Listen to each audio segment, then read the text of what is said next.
Aga nüüd läheks Ihaste juurde. Võib küll öelda, et Ihaste teemasse olen mina natuke sisse sattunud nagu mingi kiirabi. Et ega mul mingisugust isiklikku sügavat sidet selle piirkonnaga ei ole. Küll aga selle taimeliigiga, mis ka pildil on näha, veidikene Peterseli lehti meenutav olend.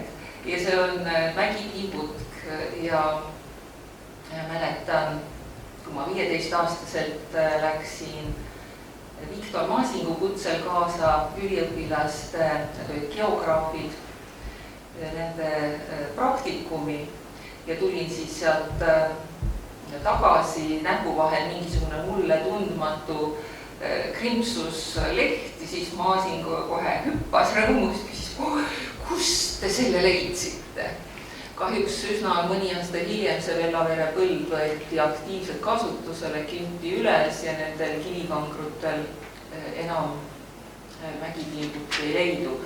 Aga see nostalgia, et niisugune haruldane liik, mida ongi leitud ainult Vellavere ümbrusest ja siit samast Ihaste ümbrusest, et tal ikkagi Eestis oleks natukene pikemat ajaloolist kandepinda, et see on mind nagu tõmmanud veidikene kaasa sellesse Ihaste temaatikasse sekkuma.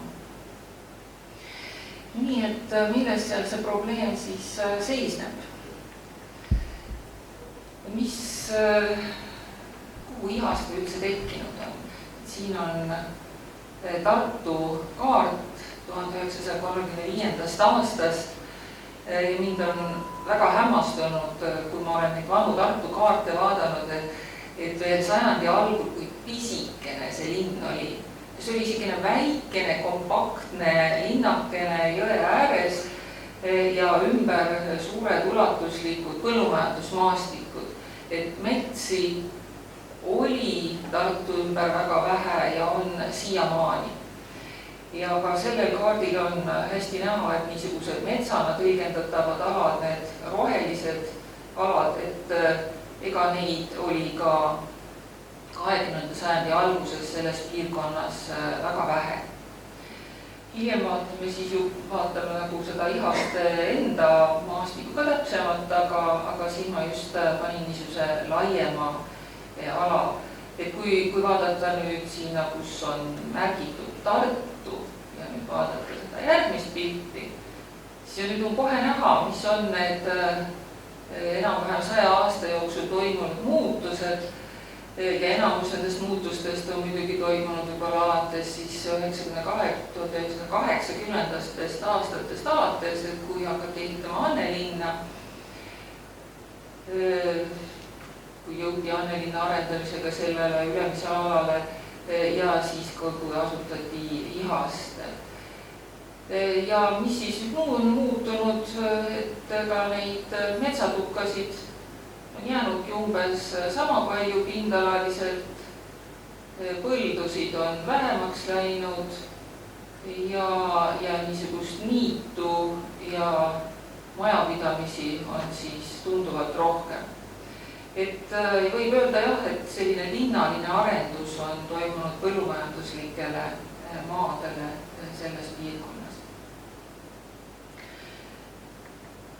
Mulle jäi väga nagu kuidagi hinge kriipima see abilinnapea lause ühes artiklis, et tuleks pidurdada valglinnastumist, et see tuleb kaasa kiire autostumise ja negatiivsed keskkonnamõjud ja ta pidas silmas siin just seda, et peaks need tühjad krundid nii-öelda seal Ihaste servas täis ehitama, et siis ei lähe noored pered kuskile kaugele, ma ei tea, Kambjani või Äksini või kuhugi põldude peale elama. Samal ajal, kui nüüd süveneda Ihastesse kui asumisse, mis kunagi tekkis, siis tuleb välja, et omal ajal see oligi ju kõige niisugune selgem valglinnastumine ja ausalt öeldes tundub, et see ala on siiamaani linnaosana ju välja arendamata.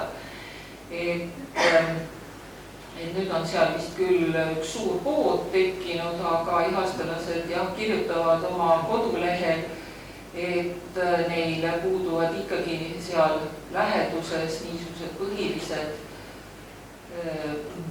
asutused nagu lasteaed või kool või perearstikeskus, raamatukogu, ühesõnaga kõik käibki ikkagi niimoodi, et tuleb sõita Tartu linnani selleks, et mingisugust ühiskondlikku hoonet külastada. Nii et nagu kontekstiliselt ma arvan, et vahet pole, et eelkõige vajaks ikkagi see piirkond siis ühiskondlikke hooneid, kas nüüd just rohealade arvel või milliste rohealade arvel, et see on nüüd edasise planeerimise küsimus, aga kindlasti ei peaks sinna siis tekitama täiendavaid elamuid ja veelgi süvendama seda ühiskondlike infrastruktuuri puudust. Aga nüüd edasi juba looduse juurde veidikene lähemalt. Süvenesin ka sellesse, et mis praegune uus planeering nende alade peale näitab.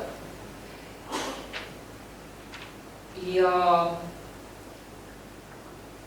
mis on nagu siin juba alustuseks ka Kalev mainis, et mis tegelikult tähendab tänapäeval linn ja linna planeerimine.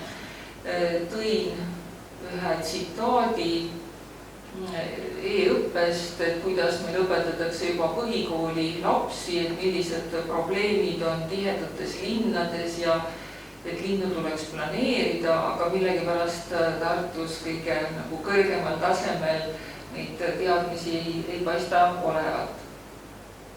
Püüdes kasutada kõige viimase linnaplaneeringu kaarte, siis võib ka öelda, et siin oli küll igasuguseid toredaid üllatusi, et mõni päev olid mõned kihid ja tekstid saadaval, mõni päev mitte.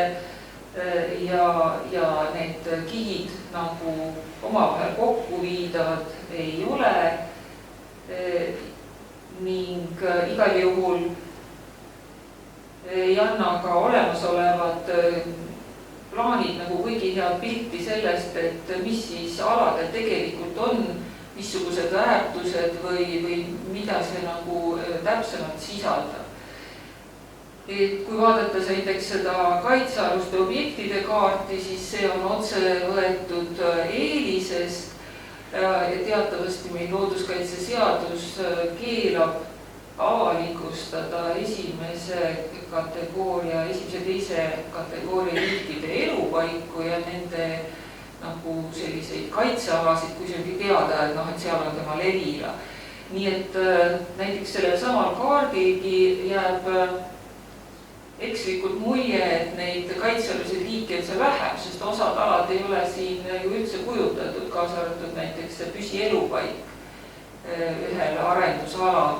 Ja mul ei olnud ka hetkel aega niimoodi süveneda, aga igal juhul neid leiukohti, mis on olulised, on alal palju rohkem.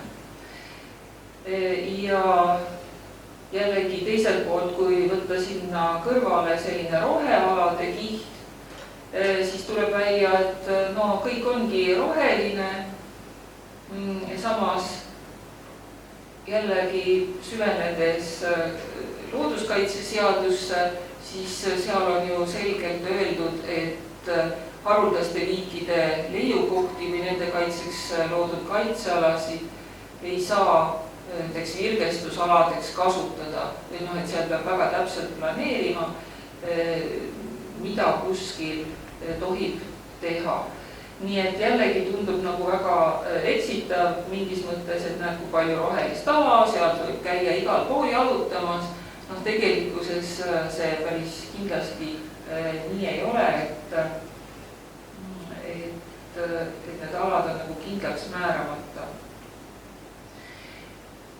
Ja siis sõnastasin nagu Ihaste probleemid hetkel niimoodi, et need on konfliktid arendajatega just nagu 3 põhipunktis.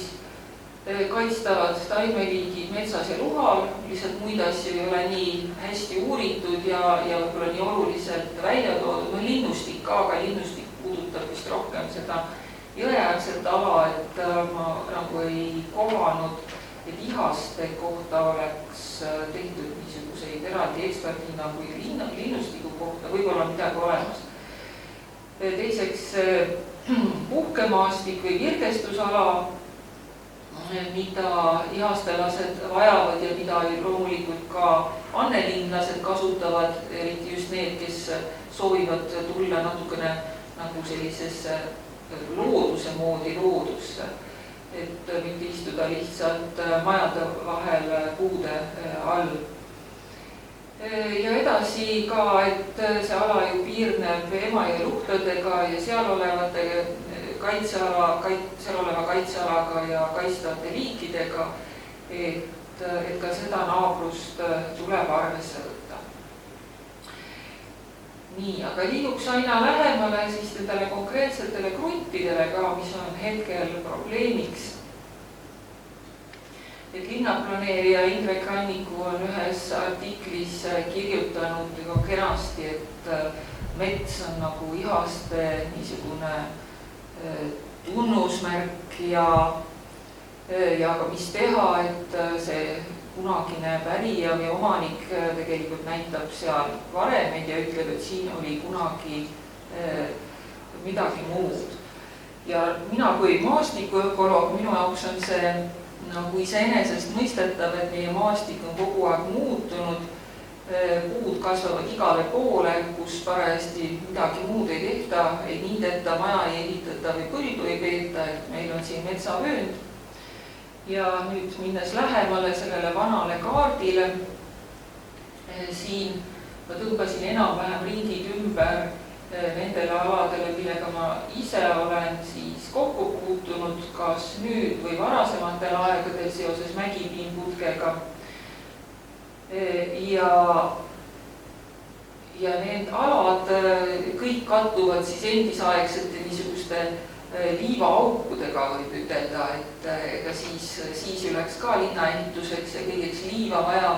Siin olid niisugused kunagise Ürg-Emajõe poolt, voolude poolt kokku kuhjatud sandurid, niisugused liivatasandikud ja loomulikult siis liiva võeti seda enam, et ega see liivasoss ju hea põllu jaoks ei sobinud, et need olidki tavaliselt lihtsalt karjamaad. Ja sel ajal siis võeti liiva ja karjatati ja niisugused kohad nad olid. Ja veel siis suhteliselt hiljem, siin on üks 1950. aastast pärinev väga hea kvaliteediga aerofoto, siis juba veidike nagu lähemale suurendatuna on samuti nüüd näha, et kui palju nendel aladel selleks ajaks metsa oli.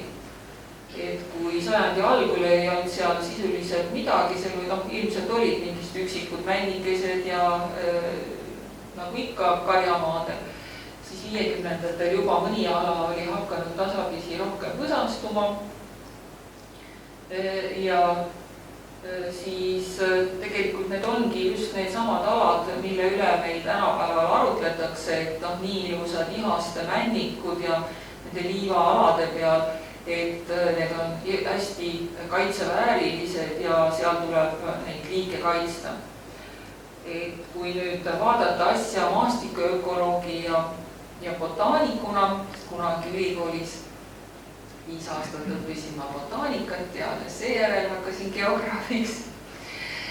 Et siis tulebki välja, et neid kahte kaitseväärtust tuleb tegelikult täiesti eraldi vaadata.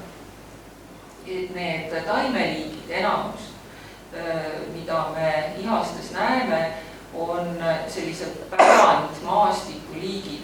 Need olidki nõmmeniitudel, karjamaadel, liivaaukudes või siis ka luhaniitudel või niiduservadel nendel karjamaadel. Et mis seal nüüd veel teada on, aasneik või mitmed sellised liigid, need on ikkagi üldiselt niisuguste niitude liigid. nad võivad saada hakkama ka hõredates metsades, metsalagendikel, aga kindlasti mitte majandatavas metsas. Mitte ükski nendest liigidest ei elaks majandatavas metsas üle, sest need on liiga tihedad ja pimedad. Nii et nad on pärandkultuurmaastiku liigid.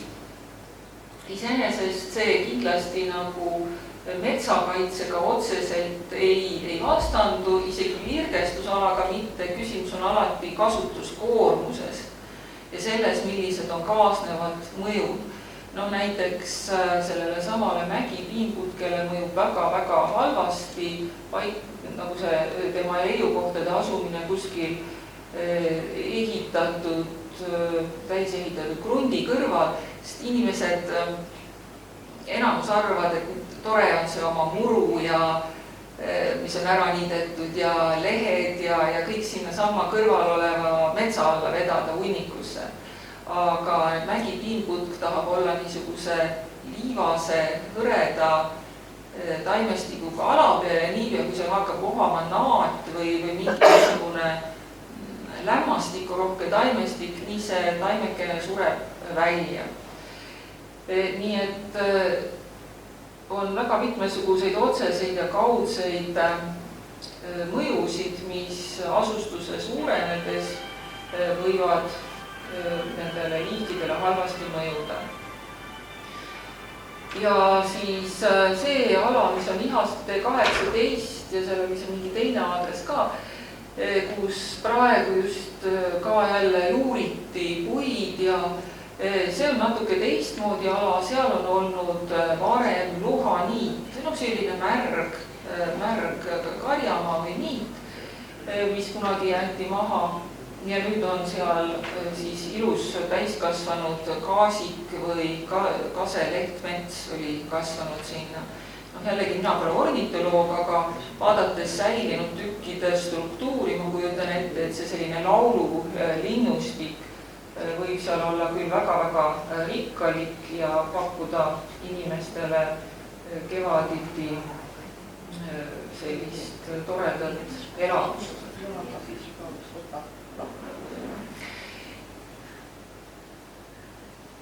Et seadusest nagu tuleneks, et kui meil on olemas rohevõrgustik, siis selle kattumist liirgestusaladega peab ikkagi täiesti erinevalt nagu käsitlema või liigipõhiselt ja selles mõttes, et milline on see kasutuskoormus, alles siis selgub, kui palju neid on võimalik ühitada, millistes osades ja kus mitte. Et need ei saa olla lihtsalt kaardipõhiselt omavahel kattuma pandud alad.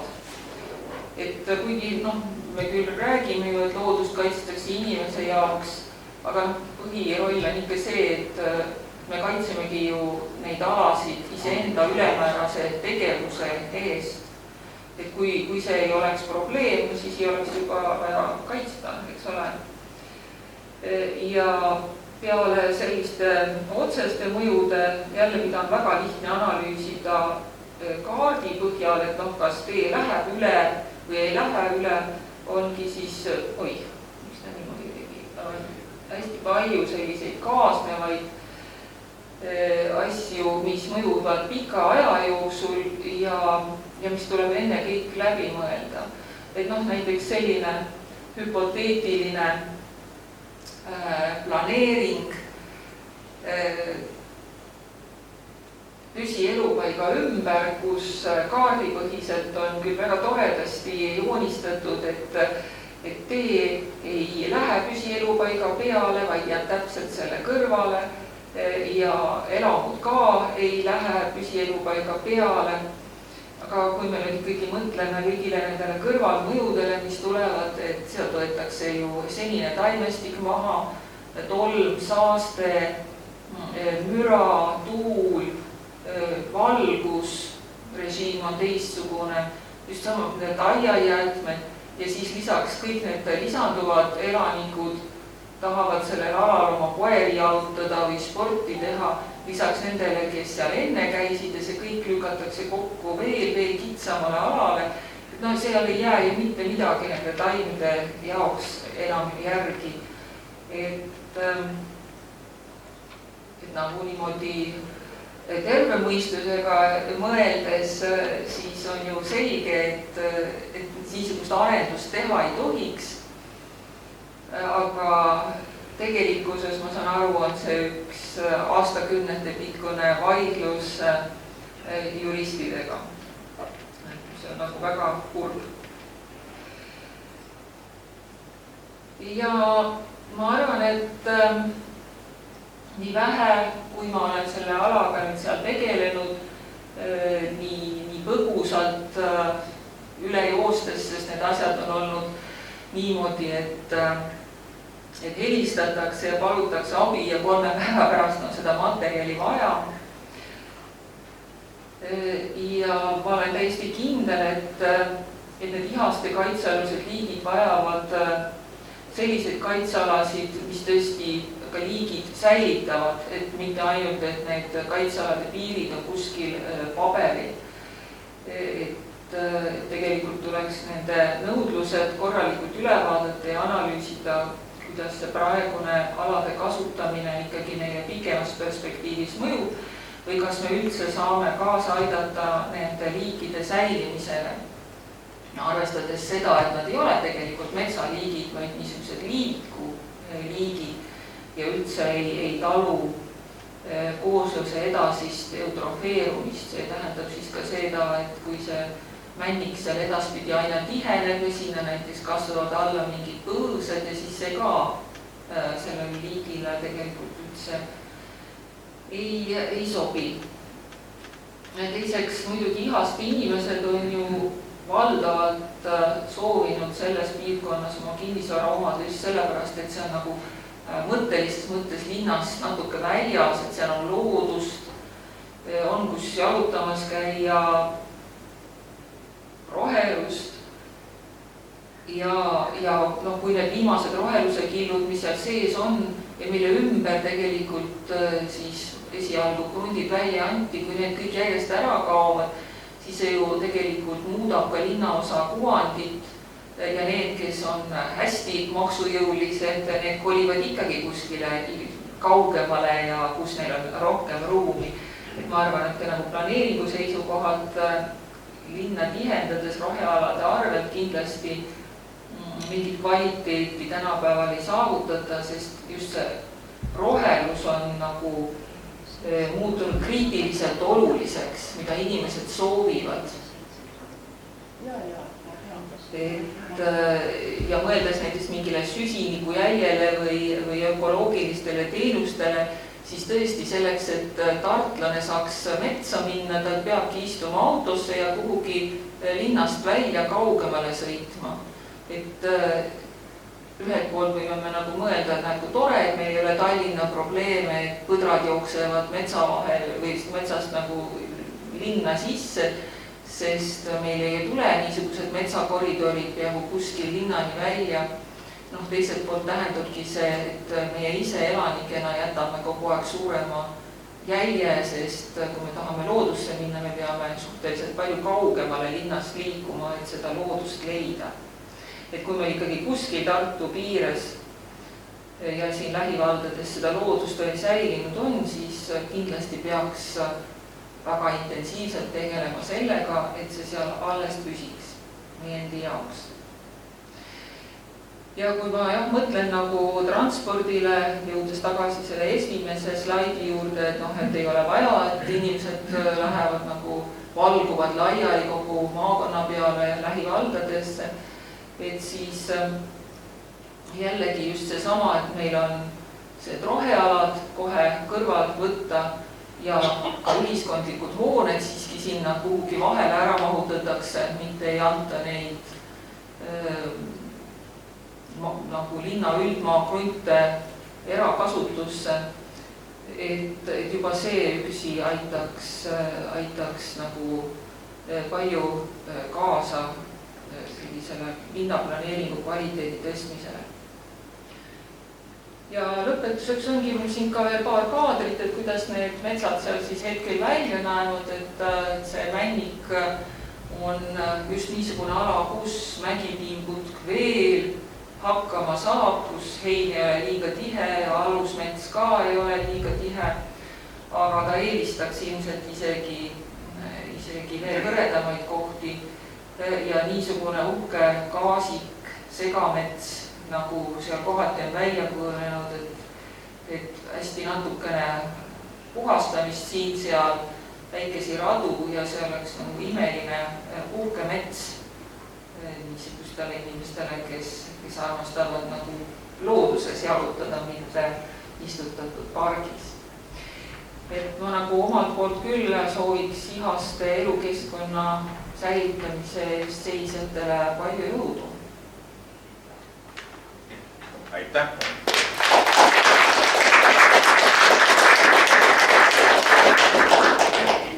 Küsimusi või sõnavõtte? Kas nüüd kogu see talli on seal ja hüpodroom iseendas on olemas, ma ei ole enam kursis. Tähendab, talli tulid seal... Ma võin vastata, et hipodroomis tehti hipodroomi elamurajoon ja Tallinn ehitati sinna kõrvale ja hipodroomi elamurajoon on tegelikult praktiliselt kõik krundid on maha müüdud ja hipodroomi elamurajoon oli ka poolel, sest oli vana liivakarjäär, kus siis need, kes Tartu Ülikooli õppisid, noormehed käis alati seal treeninguid tegemas ja seal kasvab aastaid ka väga hästi tegelikult. Ja seal oli täpselt samuti, seal hipodroomi kruntidel oli seda mägipiimputke ka. Ja aastaid tegelikult kästi ümber istutada, kui see arendus tuli, tegelikult istuti ümber, aga vähemalt sinna maha ei kaja, kasvavad üli hästi tegelikult. Ja muidugi selle roheala juures on nagu see lahti mõtestamine, et milline peab olema üks linna roheala. Et siiamaani olen mõtelnud, et linna roheala on mingi park, mida on hooldatud, nagu Toomemägi või Kesklinn. Linna roheala peaks olema mingisugused kultuuriväärtused või kaitselised taimeliigid. Et see on nagu üks võimalus, et ma just olin paar nädalat tagasi Lüneburgis, Saksamaal, tore Hansalinn, Tartu sõprusil ka. Ja seal on tegelikult liikumine, et linnas peab olema metsikud loodust, et just nimelt, et olekski sellised kohad, kus oleks seemnepangad, tähendab, et loodus areneb ka oma ette, tähendab, et sinna saaks teha neid välutuskäike ja tegelikult osa Ihastest ongi metsik loodus tegelikult, et alati ei pea nagu kaevama, et kas seal on mõni haruldane taime või loomaliik, mis on tegelikult linnas peakski olema sellised metsiku looduse alasid, kus lapsed käia vaatamas ja eilsed Postimees kirjutas Kalevi Kull metsiku looduse ilust ja väärtustest, kes saab võib lugeda. Aga on veel küsimust Annelile. Jah, ole hea. Mina olen Helgi Koik ja ma pärast esinen ka, aga ma sain aru, et Anneli võib-olla läheb varem ära. Et ma tahaks väga suure tänu ütelda selle ekspertiisi eest, mida te tõesti väga kiiresti tegite, mis oli ülimalt põhjalik, mis aitas meil suhelda Keskkonnaametiga, mida me oleme kasutanud suhtluses Tartu linnaga ja kust me ka ise väga palju õppisime ja teada saime. Et need, kes praegu selle metsa eest seal seisavad, me keegi ei ole professionaalid.